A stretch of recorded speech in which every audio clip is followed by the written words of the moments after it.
Yes, class 10 SST, and we are learning the lesson nationalism in Europe.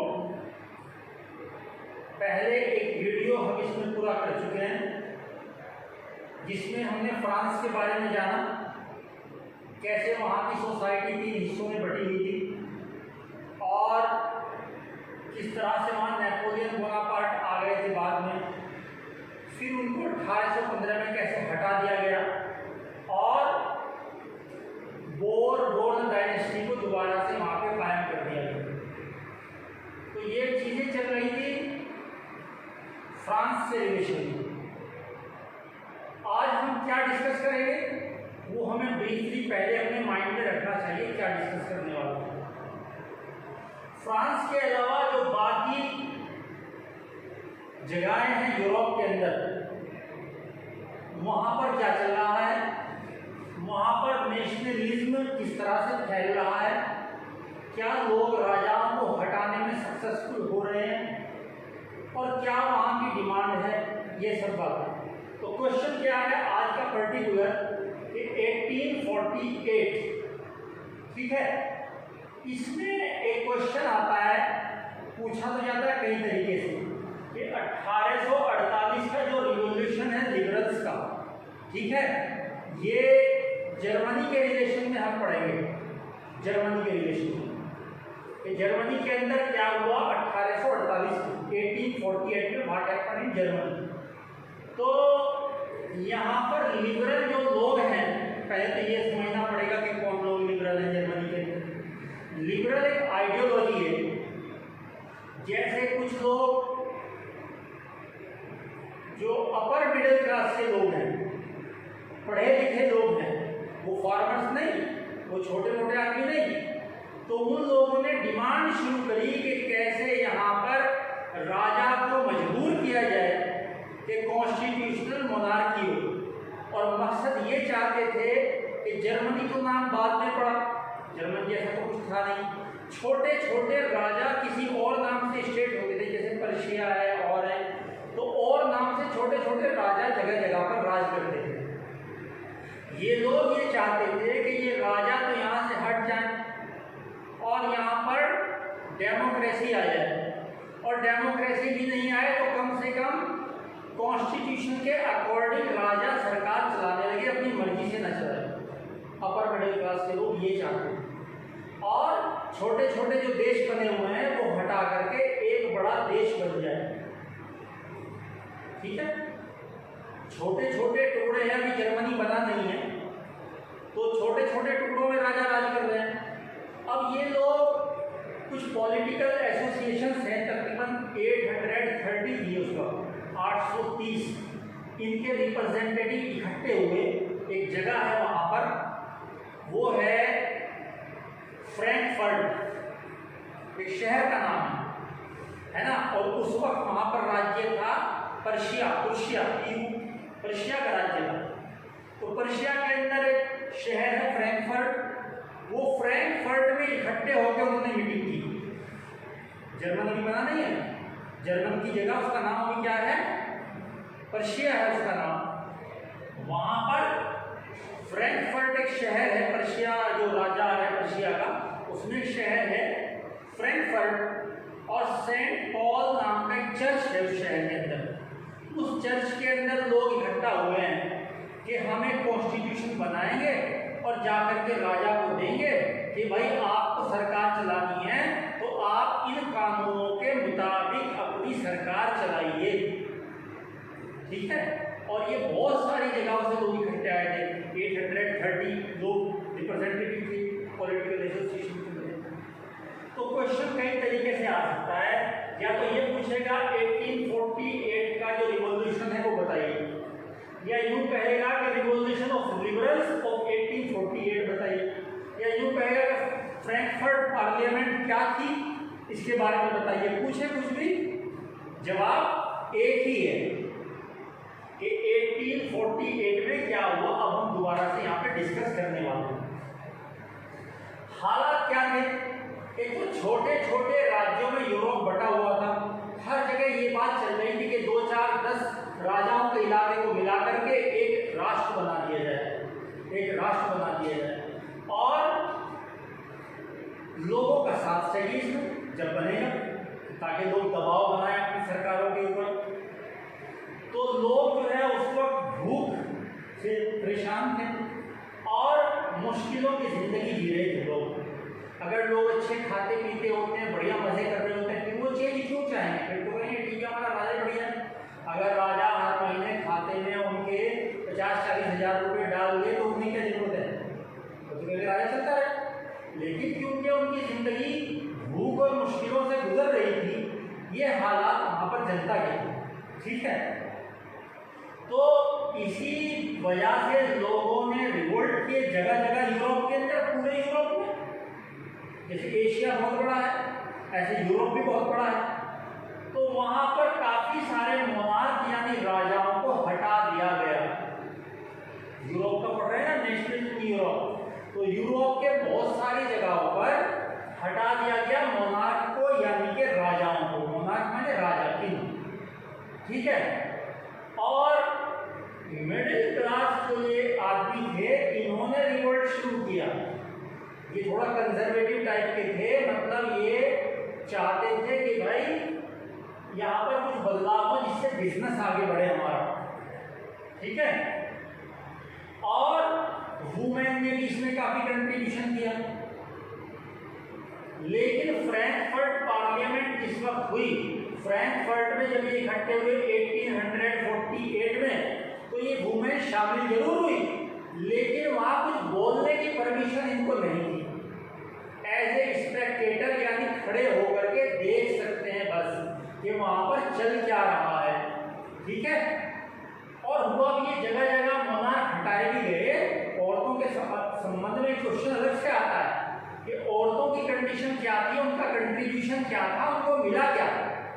तो उनको ज़्यादा वहाँ पर रिप्रेजेंटेशन नहीं मिला और वोटिंग राइट भी इक्वल नहीं मिले। लेकिन यहाँ पर मैंने जिक्र इसलिए किया है कि फ्रैंकफर्ट में भी वुमेन इकट्ठा हुई है। वैसे तो उन्होंने पॉलिटिकल क्लब भी बना रखे थे, उन्होंने डिमांड भी की, उन्होंने बहुत सारे स्ट्रगल भी किए और डिमोन्स्ट्रेशन भी किए, और यहाँ पे इकट्ठी हुई। तो फ्रैंकफर्ट पार्लियामेंट में कहीं बैठने की और उनको भी बोलने की इजाज़त नहीं थी वहाँ पे इस तरह से, पर सिर्फ वो वहाँ पर देख सकते थे कि भाई यहाँ पर क्या चल रहा है। वहाँ बोलने की परमिशन नहीं थी वुमेन से, ठीक है। 830 ऑर्गेनाइजेशन वहाँ पे आई हुई। अब जर्मन की जब हम बात करें तो जर्मन में फ्रैंकफर्ट में बताया शहर है, और शहर में कहाँ पर है? पर्शिया, वहाँ पे राज्य था, वहाँ पर था ये। और उस शहर के अंदर एक सेंट पॉल नाम का चर्च था, उस चर्च में ये लोग इकट्ठा हुए। इकट्ठा होकर क्या किया? एक कॉन्स्टिट्यूशन बनाया और जाकर के किसको दे दिया? राजा को दे दिया कि भाई आप इस बात को मानिए। लेकिन राजा ने इस बात को मानने से मना कर दिया।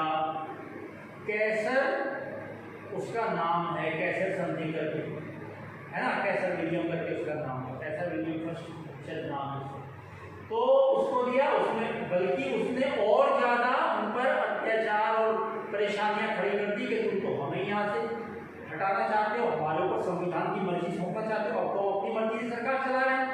अब तुम जो है देश को एक करने के नाम पे, यूरोप को एक करने के नाम पे, कितने कितने स्टेट को एक करने के नाम पे डिमांड ये लेके आ रहे हो, और मेरी पावर को आप लिमिट कर रहे हो। तो इनको जब सरकार के लोगों ने इनका पीछा किया तो इन लोग देश को छोड़ के भाग गए वहाँ से, ठीक है। तो ये हुआ। और क्या चाहते थे, क्या डिमांड थी? तो इकट्ठा हुए थे लोग। इनकी डिमांड ये थी कि एक वर्ड है सर्फडम, सर्फडम है, ये थोड़ा सा गलत हो गई यहाँ पे, सर्फडम हो गई, वहाँ पर देख रहे हैं क्या टेस्ट करेंगे, सही हो, SERFB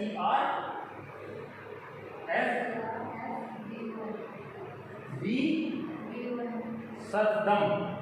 हाँ, ये सर्फडम है वर्ड, इसको हम लिख देते हैं। दोबारा से मुझे बोल देंगे तो मैं इसको लिख लूँगा, SERFBOM।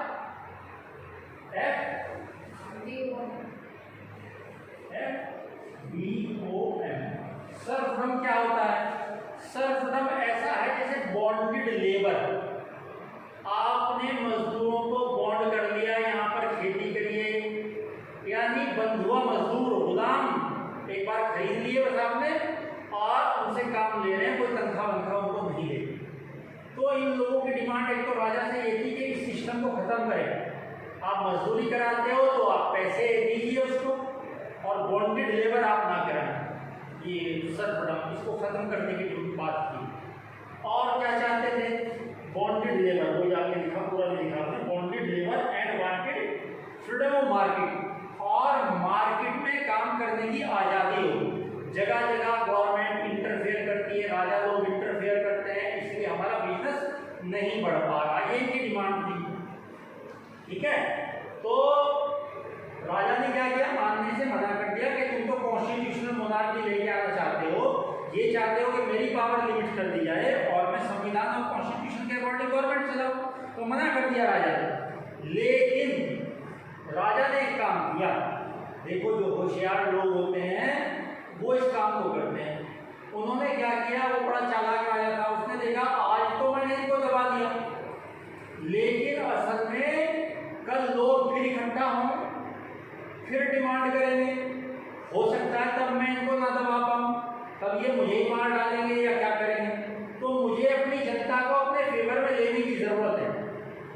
इन नेताओं को रास्ते में से हटाओ जो नेता बनने की कोशिश कर रहे हैं, और जनता से हम खुद जुड़ जाते हैं। तो उन्होंने कहा जनता का मुद्दा ये है कि छोटे छोटे स्टेट को मिला करके एक बड़ा स्टेट बनाएं और ये सर्फडम को खत्म करें। तो इन लोगों ने क्या किया? सर्फडम को कई जगह यूरोप में खत्म कर दिया गया।